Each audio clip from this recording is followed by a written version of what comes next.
All right, we are hopping into another game of Rapid Chess for the speedrun. We are currently rated 1350, and we are going to play c5 here. So we get a Sicilian defense. This is called the Bowdler attack when the opponent brings the bishop out to c5. Not a particularly good move, but a very common move at this level. And we are getting pretty normal stuff now. We'll see if our opponent takes the knight trade, but right now this pawn is hanging, which he opts to defend with the knight. So I could pin the knight, look to pick up that pawn early. And that's what I think I'm going to go for.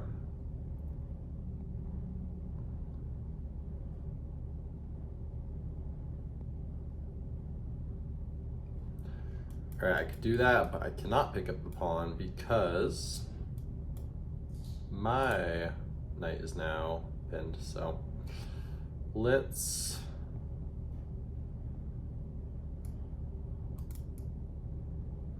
I'm considering h6 and castling here. Let's castle. And now let's go h6 and see what he wants to do with that bishop. He backs up. Okay, so I can already win a pawn. Take a minute to find the sequence in this position to try and find a way to win a pawn. The move's going to be g5, knight has to move back, then I can take this knight, and then this pawn will be hanging at the end, and I'll actually be forking this pawn and this bishop. So I think we're going to go for that. This is going to be weakening for my king, but picking up a central pawn I think is going to make it worth it. And I could have started with g5, or maybe I could have started with bishop takes c3. Perhaps that would have been better, although I think I would have played the same sequence regardless. Our opponent taking a minute to think here. Maybe he's considering sacrificing there and getting his queen in.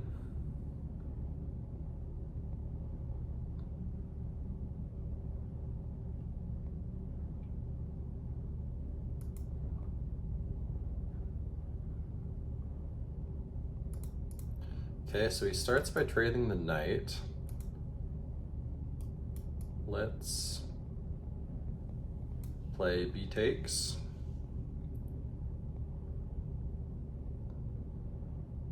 And obviously no time to capture the bishop there because my queen was being attacked. Okay, so he plays it this way, which I must say is a pretty smart way to play it. Now I'm looking at this move first.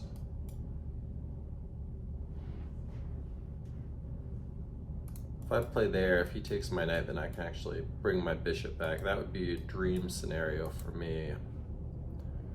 If I take that, he takes, I take, I do win a pawn. So let's go for this. He should take my bishop back here, but that will damage his pawn structure.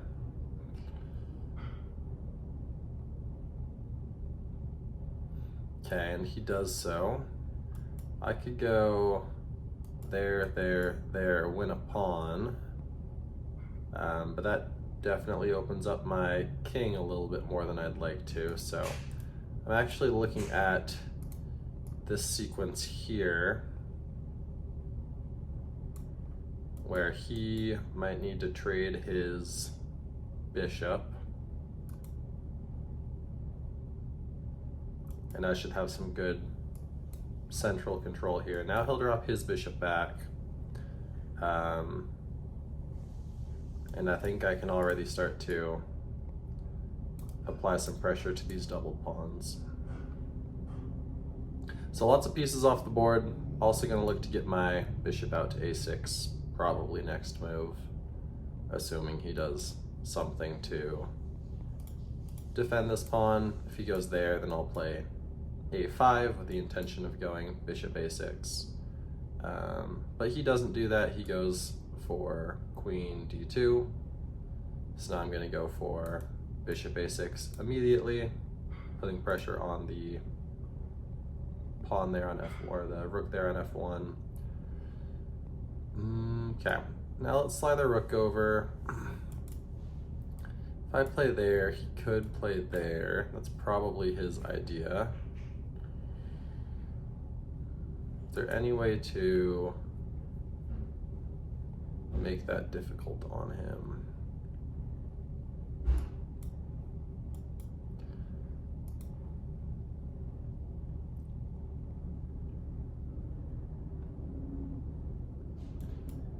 Okay, so he goes for counterplay, launching his f-pawn forward. I think I want to take. If he takes, he won't have time to do that, so. Okay, let's go ahead and pick up a pawn. He will likely trade here. But at the end of it all, I think I should also be able to pick up this pawn. And I think I'm in a good position here. I can take there, and he won't even have a way to attack it right away. He could defend the pawn on the c file, but that's actually going to be the wrong way to defend it, because now he's not going to have a way to defend it when I double up.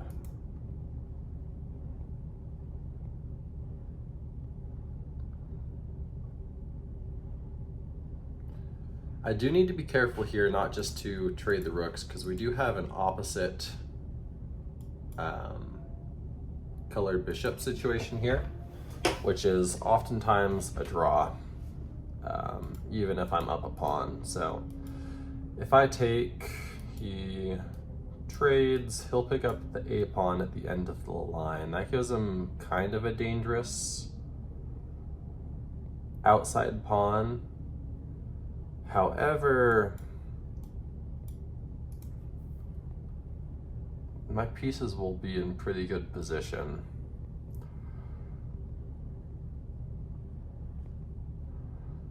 If I go here though, he still doesn't have a way to defend this pawn. So if I go c7, he could play bishop d4, then take, and he would still win the pawn at the end.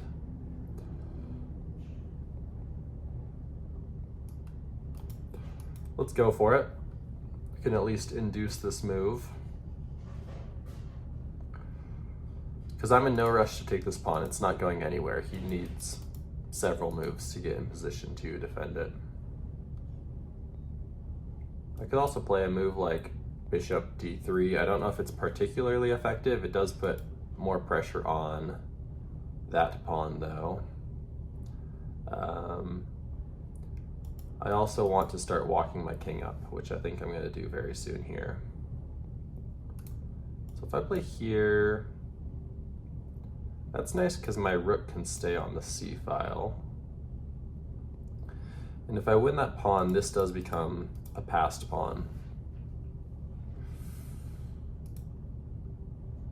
But I also like the idea of just walking my king up. So let's go with that.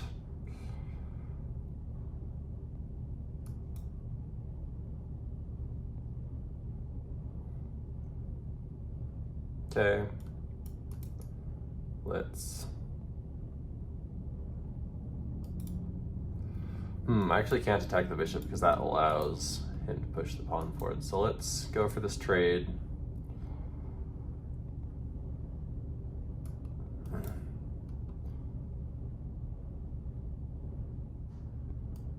This pawn is now passed. Let's...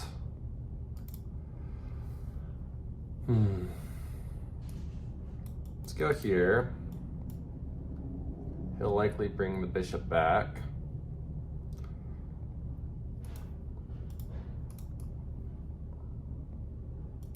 If I go here, he can't stay on this diagonal because my rook covers those squares. So let's keep moving my king forward. And I'm gonna win another pawn, so I should be up 2 pawns here.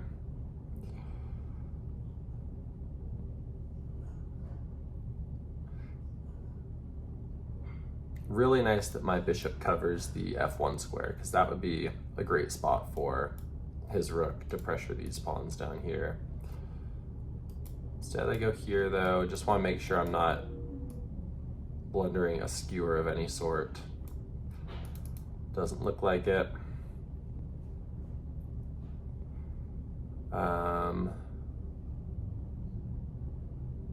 Yeah, and now I think I just start to push this pawn.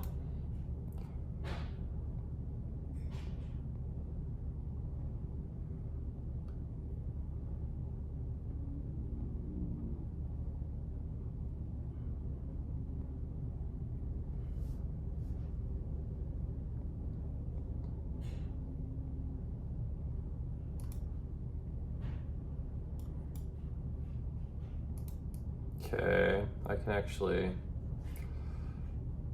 win this pawn with a check now.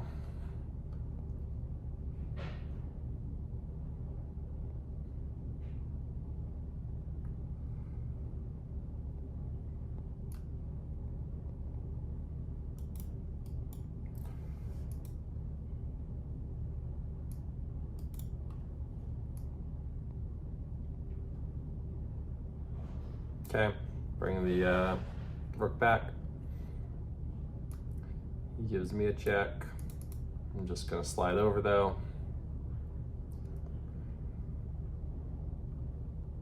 And up 3 pawns. Even if I do trade the rooks at this point, 3 pawns should be plenty to win the endgame with opposite colored bishops.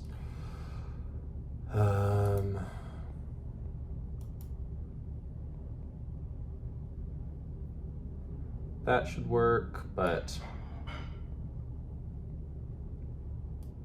I think no reason not to defend the pawn.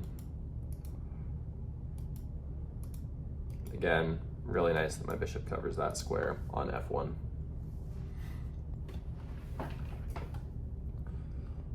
Okay.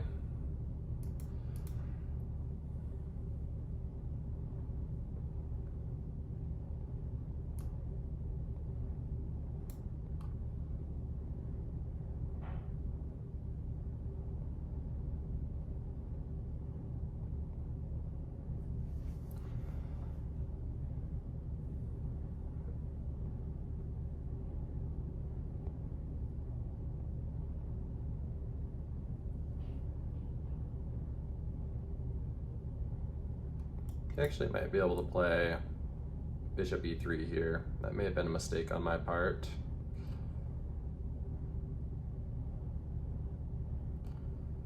Actually, no, he can't, because then I take the rook. What am I, what am I thinking? I'm missing moves now. So he has to react here, probably go rook d1. Okay, he opts for rook back.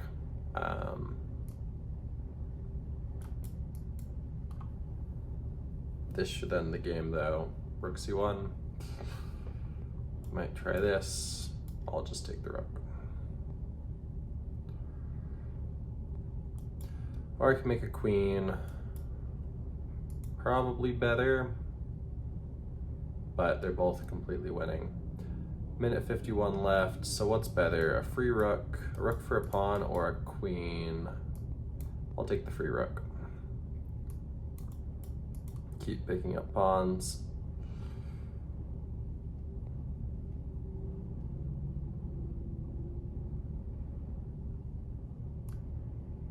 Okay, he's gonna try for stalemate, give away his pieces. That's fine.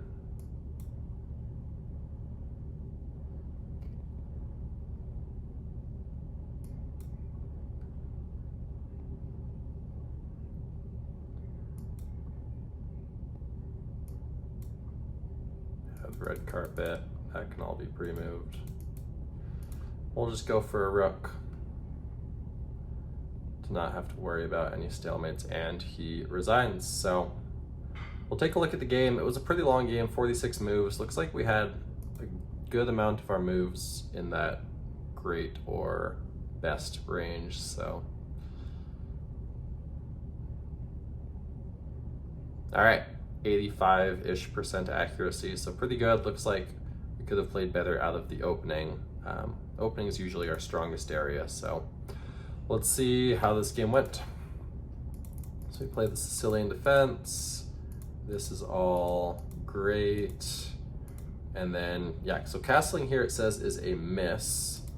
I was also considering h6 here, but it looks like the best move would have been to bring my queen over. And yeah, that's a good tactical find there. If I go here, the bishop's attacked, and he has a lot of pressure on this knight, so he would have had this move.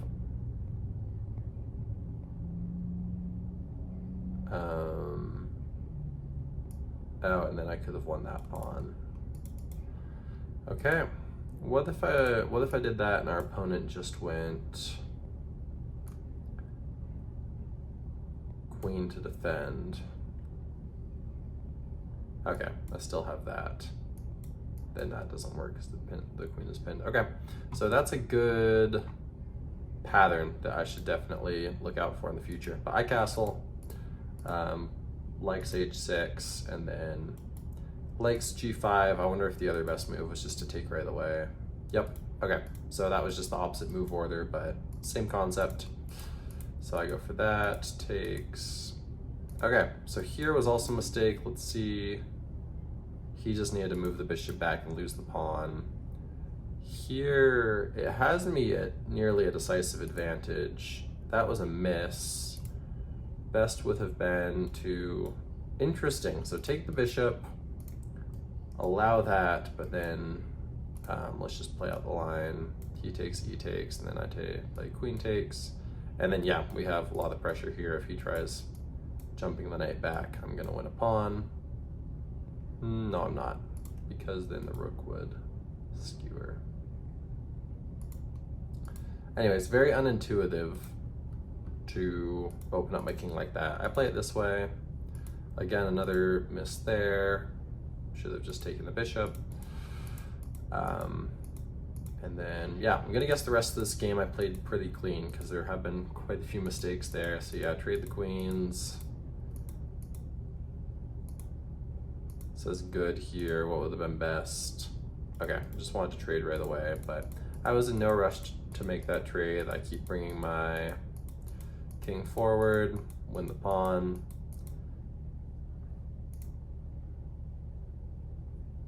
Okay, that would have been, oh my gosh, that was just checkmate. So let's go back. In this position, I did not end up finding the best move. Let me go. Analysis board here. So in this position, our opponent makes a mistake. Can anyone find why? Give you a second to think. Best move is actually just checkmate in one, bishop to b7, which is pretty funny that all of the king's squares are taken away. The rook takes away these, and then the pawns take away these. So that would have been a very nice checkmating pattern to find. Anyways, I don't play that, but I push the pawn, the game ends shortly after, as I just would have made another queen, but then our opponent resigns. So that will do it for today's game. Thank you for watching.